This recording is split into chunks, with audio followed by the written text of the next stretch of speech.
Let me state this clearly, colleagues. I have never met with or had any conversation with any Russians or any foreign officials concerning any type of interference with any campaign or election in the United States. Further, I have no knowledge of any such conversations by anyone connected to the Trump campaign. The suggestion that I participated in any collusion, that I was aware of any collusion with the Russian government to hurt this country, which I have served with honor for 35 years, or to undermine the integrity of our democratic process, is an appalling and detestable lie. And that is probably why the Attorney General decided to testify publicly in front of the Senate Intelligence Committee, a forceful rebuttal of accusations that he met with Russians in some effort to collude for the Trump campaign. We'll begin with the panel. Steve Hayes, editor-in-chief of the Weekly Standard, Mercedes Schlapp, columnist for the Washington Times, and Tom Bevan, Real Clear Politics co-founder and publisher. Tom, your thoughts of this hearing? I thought Sessions was very passionate and sincere in his defense, and drove a stake through the heart, another stake through the heart of the collusion argument, which is like an undead, animal walking around. There's no evidence, and he, I think, forcefully argued that again today. So, all in all, I thought it was a spirited defense by him, but I don't know that it's going to convince anybody any Democrats, anybody who thought that there's collusion or obstruction. He probably didn't change any minds in that regard. Let's put up one of the other questioning moments with Senator Wyden and his former colleague, the Attorney General. We also were aware of facts that I can't discuss in an open setting that would make his continued engagement in a Russia-related investigation problematic. Senator Wyden, I am not stonewalling. Mr. Comey said that there were matters with respect to the recusal that were problematic and he couldn't talk about them. What are they? Why don't you tell me? There are none, Senator Wyden. There are none. I can tell you that for absolute certainty. This is a secret innuendo being leaked out there about me, and I don't appreciate it. Mercedes.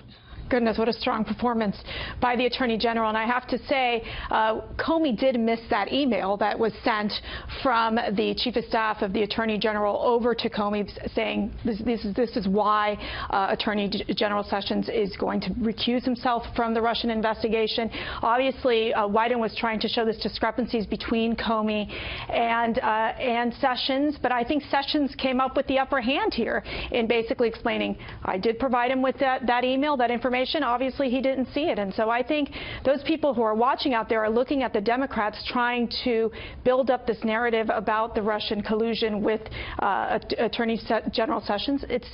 Basically, I think that he was successfully able to stop that. He didn't answer some questions of Democrats, and that was frustrating, much like it was frustrating in the NSA hearing and DNI hearing, where they said they were not going to talk about the conversations with the president. But that was pretty much the extent of the gloves on Sessions, wasn't it? I think so. I think he was weakest in talking about privilege or refusing to answer questions and explaining why he was refusing to answer questions. He was also, I thought, relatively weak in trying to explain his role or why James Comey was dismissed and why the White House had given this sort of convoluted explanation that it gave. But overall, I think he was a very good witness for the White House. I think it was a good day for the Trump administration.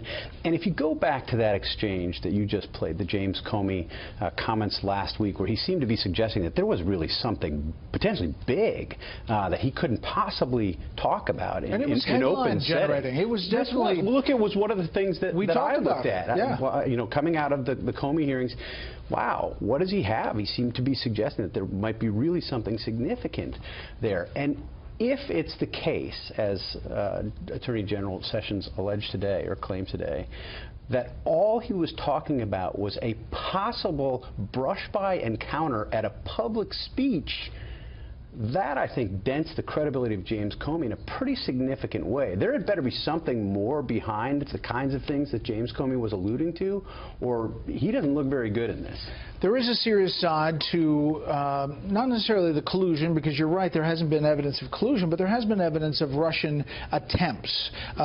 Senator Klobuchar putting out a statement, "Free and fair elections are the cornerstone of our democracy. It is clear that a foreign adversary attempted to undermine election, and we're now learning that as many as 39 states may have been hit by Russian hackers," or attempts, I would assume. "This is unacceptable. As ranking member of the Senate Rules Committee, I'm renewing my call for a classified briefing for the committee on the full extent of Russian interference in the U.S. election system. As much information as possible should be made publicly available. We need to know exactly what happened to know how best to strengthen our election infrastructure and prevent it from happening again."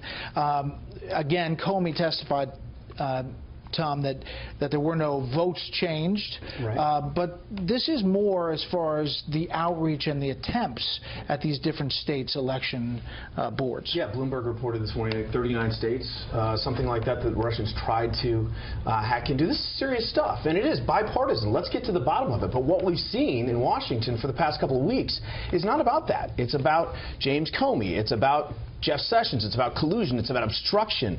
And so, look, I fully agree with Senator Klobuchar and others, but do it in a classified setting then.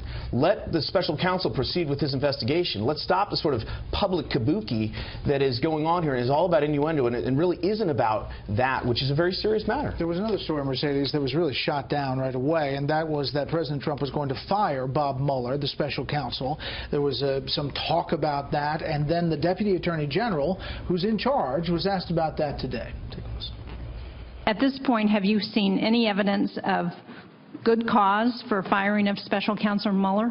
No, I have not. If President Trump ordered you to fire the special counsel, what would you do?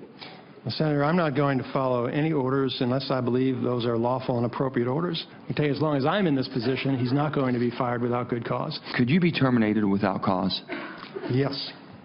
And who would appoint your replacement as your position now, Deputy Attorney General? The President. So that's a possibility. Anything's possible, Senator. I understand. I mean, love Senator Manchin, but it sounded like, so you're saying there's a chance. They can't say it enough. This is not the deal, and yet they're kind of going for the one more thing. Right, and that's exactly it. They want to put it out there, the Democrats do, that Trump would want to fire Mueller. And that's also talk that you've heard from several of these Trump allies.